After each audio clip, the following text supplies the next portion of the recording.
have been victorious in all of those matters. So if we want to talk about the law, very important to remember, the law is not simply what powerful people would want others to believe it is. The law is not what a general says it is. The law is not what Hillary Clinton says it is. The law is not what a bank says it is. The law, rather, is what the Supreme Court in the land, in the end, says it is. And the Supreme Court, in the case of the United States, has an enviable constitution on which to base its decisions. And that constitution comes out of revolutionary movement and has a Bill of Rights framed by James Madison and others that includes a nuanced understanding for the balancing power of the fourth estate in relation to the government. Now, whether the Supreme Court makeup now is such that it keeps to its traditions or it proposes a radical reassessment of the power of the First Amendment and the US Constitution remains to be seen. However, the US Espionage Act is widely viewed to be overbroad, and that is perhaps one of the reasons it has never been properly tested in the Supreme Court, because it may be found to be unconstitutional and struck out. Now, we understand that there are attempts by Holder and others in the US administration to shoehorn the Espionage Act, Section G in particular, onto legitimate press function. Those efforts are dangerous in the sense that they may give rise to a Supreme Court challenge which throws out the Espionage Act, or at least that section, in its entirety. If that sort of effort succeeds, that will of course only be good business for WikiLeaks, because the rest of the US press will be further constrained and people will simply come to us. No, and obviously there are competing equities, even constitutionally, between the Espionage Act, which was, as you know, 1917, and the expansion of the First Amendment rights that have happened subsequent to that.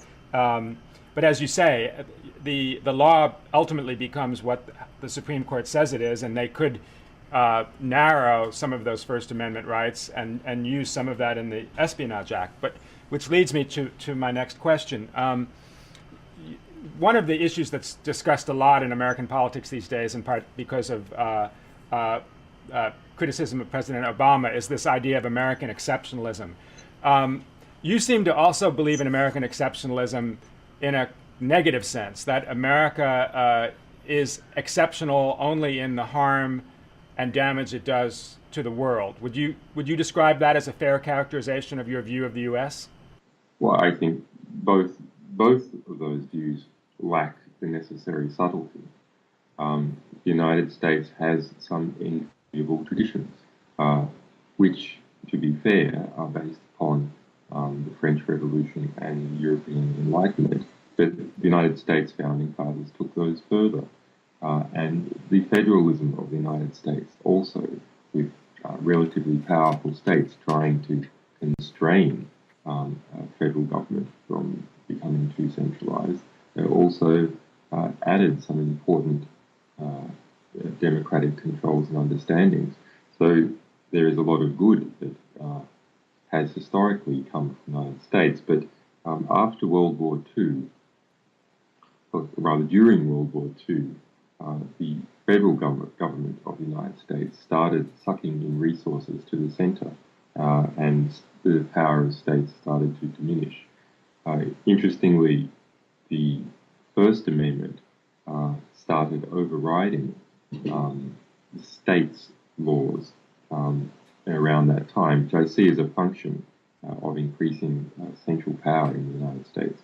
I think the problems with the United States as a foreign power stem from simply its economic success, whereby it's a very, historically at least, a very rich country with a number of people, and the desire left over as a result of the, well, let me explain this a bit better.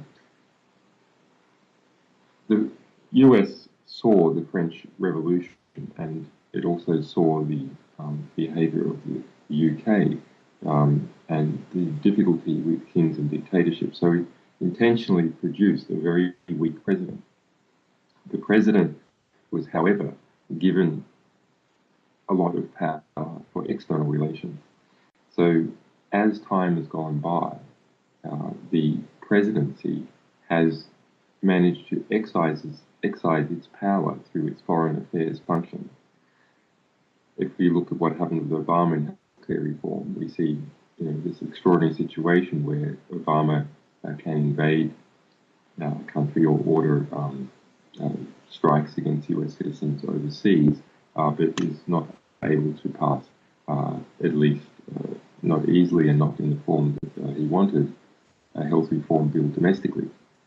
And that seems to arise out of this fairly good idea, which was to try and keep the country from military dictatorship by keeping the presidency weak.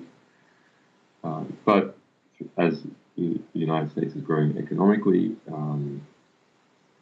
that has led to a situation where the foreign affairs power of the US is latched onto by central government to increase the power of federal government as opposed to state government. So, the US is, I don't think by world standards, an exception. Rather, it is a very interesting case, both for its abuses and for some of its founding principles. Rather than get in a conversation about the expansion of executive power, let me ask about some other nations. I'm sorry, I just lost you for a second. Let me ask you about some other nations and your views of their role in the world stage. Certainly, the rise of China, the power of Russia in the marketplace, there are two nations that compete with the U.S. In terms of wealth and influence. I mean, would you put them in the same category as countries that you would indeed like to expose some of their secret dealings the way you've done with American documents? Yes, indeed. In fact, we believe it is the most closed societies that have the most reform potential. And the Chinese case is quite interesting. The aspects of the Chinese government, such as the Chinese Public Security Service, appear to be terrified of free speech.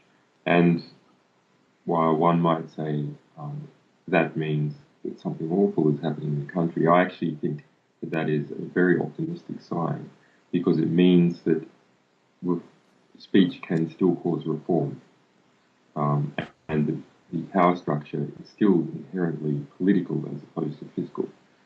So journalism and writing is capable of achieving change, and that is why Chinese authorities are so scared of it. Whereas in the United States, to a large degree, and in other Western countries, the basic elements of society have been so heavily fiscalized through contractual obligations that political change doesn't tend to result in economic change, which, in other words, means that political change doesn't result in change. We talked a little bit about this earlier. I mean, your desired outcome from the leaking of this information is presumably, as you said, that world leaders and officials would say the same things in public that they say in private. Lots and lots of people would regard that as naive, in part because they, in their own lives, don't say the same things in public that they say in private. Is that the outcome that you would like, and how do you respond to the charge that's a naive view of the way the world works? Well, I was quoting Netanyahu, who is certainly not a naive man. Of course, but the effect, by the way, Mr. Assange,